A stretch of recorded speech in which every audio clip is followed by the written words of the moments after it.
తెలంగాణ బతుకమ్మ కల్వకుంట్ల కవితక్క కంటనీరు తీసింది. Liquor scam కేసులో Delhi Rouse avenue court Telangana Jagruthi chief మాజీ ఎమ్మెల్సీ కల్వకుంట్ల కవితక్కకు క్లీన్ చిట్ ఇస్తూ సిబిఐ నమోదు చేసిన కేసును డిస్మిస్ చేసింది.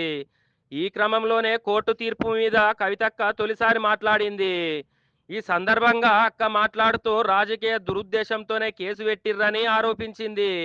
కేసు నుంచి తాను కడిగిన ముత్యంలా బయటకు వచ్చానని పేర్కొంది. ఈ విషయంలో తనకు అండగా నిలిచిన ప్రతి ఒక్కరికి ఆమె ప్రత్యేకంగా కృతజ్ఞతలు తెలిపింది.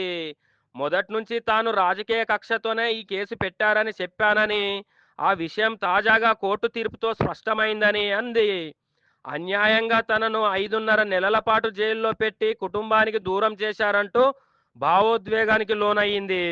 లిక్కర్ కేసు పొలిటికల్ కోణంలో పెట్టిందని ఆనాడే కేసీఆర్ కూడా చెప్పారని గుర్తు చేసింది.